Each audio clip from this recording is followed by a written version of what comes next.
Would you expect that for a government that's talked about cutting down cost of governance, would you expect that government to be spending money to get a consultant to go and do a search for appointees or would-be appointees? Putting your money in the right place is not throwing it away. When you talk about hiring a firm to ensure, because people have competencies too. Somebody has, unless you're telling me that the president is very good in headhunting, then fine. I'm very comfortable with that, if that is the case. But I don't know his antecedents in that area. But there are people who also have skills in doing recruitment. Were they involved in this process? If they are not involved, it then means that we are probably still using the same old ways of appointment. I know this person from that place, this recommendations. And you know, most times recommendations may just not be because someone is that qualified. It may just be because I know you, where I would recommend you. Do you understand? But it may not necessarily represent. How do you think the current administration can separate political influence from the influences that arise from competences? How do you think that will work? Let's just say they heed your advice now and get a consulting firm. Mm-hmm. What happens to the role of the party in this appointment? Well, they can actually do it anywhere anyhow they want to do it. But my suggestion is that this suggestion is really based on what the president has said. It's his word. He said he's shopping. He's actually looking for competent people. And that's why it's taking us this long to get these people. So one would really expect that a lot has gone. I mean, didn't you hear that consultants were hired to discover these anti-corrupt people? Mm. The consultants will be working with EFCC and the anti-graft agencies. So let the consultants also work with the party and the presidency. But the most important thing is that let the people who have the right skills, the prerequisite skills, and all the people that needs to be included should be included. Now, some people will also say sometimes that when we ask for certain things, so we say, okay, let people with disabilities will also, bring in theirs. Youths will also, make their offers or their pitch. Women will make their pitch. The question will be, how do these things affect, the lives of the people or the demographic which they represent? Does it usually have an influence on the lives of those demographics? It does. How? It does, because I tell you what, there's this ministry they call Women Affairs Ministry. Mm-hmm. I really don't like that ministry. Women asked for it.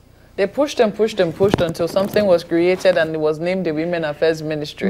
Maybe we could change it to maybe something else. But I mean, calling a ministry Women Affairs Ministry is telling. It's also how you see, politicians, the political parties, give women form for free, and then rig us out in the election, and then hold their meetings at odd hours that will not even allow these women to participate actively even in the process. So it gives me that sense that this whole setup really doesn't allow true representation of the women. And then when you want to, if you look at, I'm so happy that I played a part in the last election, because I was able to really see the caliber of women that these political parties throw up as their women leader. They are usually people who don't have an idea what leadership is, what family orientations, the kind of quality of maternal health, and all of those things that will affect the woman. Half of the time, they don't even know what their roles are supposed to be. Do you think that you have to be a woman? I mean, if the criteria was just to be a woman, do you think that, a woman can just do it? But you seem that you're listing a different set of criteria. You must understand certain things. You must understand leadership. You must understand family values. You must understand the role of maternal and child health. Care. And oftentimes, too, who says men cannot understand these things? Men can, but when it doesn't affect you personally, you see, it's when you're wearing the shoes, you know how it pinches. So how come the man doesn't get pregnant? How come is it that some women wear these shoes or have worn these shoes and don't understand these things? What shoes? The Women Affairs Ministries? Well, the women leader you're talking about. That's what I'm saying. The women leaders, the so-called women leaders. I said, participating in this election has opened my eyes to the quality of women that make up those positions. They are not qualitative. They are just people who would gather the grassroots. So the woman is still being used. You are used to get numbers. Politics is a game of number. So the women are just used to gather that grassroots mobilization, you know, not necessarily that they are going to be the kind of women that will say, hey, look, guys, we need to do things the right way. We need to include our young men in this administration.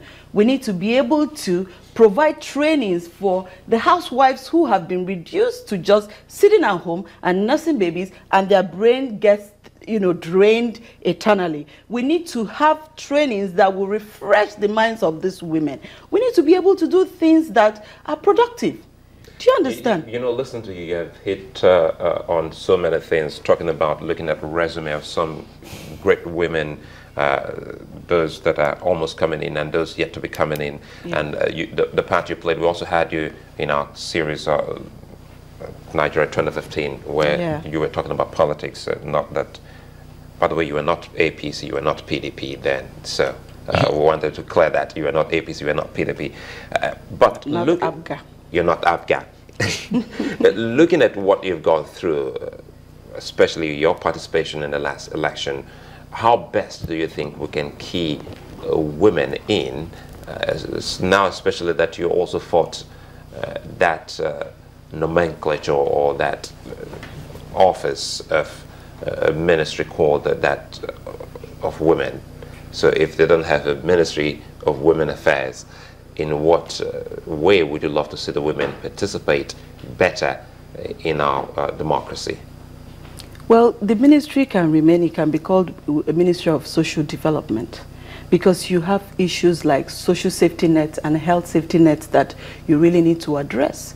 You should be able to look at that woman who sells akara. In the morning, 5 o'clock, she's out there selling akara to early morning people. By the way, does anyone care for that woman out there? When we say we have a Ministry for Women Affairs, the woman you just mentioned, let's pick the akara seller now, the one who sells somewhere. Does anyone bother about her and how she gets her funds and her health matters? A responsible government will definitely remember that woman, because you can, you know, when those are things that will can come under the social development, where you have to deal with safety net issues. So government can provide those safety net programs where you can say the woman who sells akara, you can empower her somehow. The government, you know, you can have a fund that says, okay, you sell your akara from 5 a.m. till 8 a.m., right? Then the government can say, okay, we have this program where that woman, after selling your akara by 7:30, go and sweep the street and earn 10,000 naira in a month or 20,000 and add it to your business. Before you know it, that woman would, I mean, her business, if she was on the roadside frying, she'll probably be able to build a stall and be able to have something, have an upgraded life, really. And also, you know, attend to her family. Because the truth is that once you feed one woman, once you educate one woman, you have educated a community. So we need to really begin to look into the quality of women that we put in government. It is very important. It's not just about shouts of having women.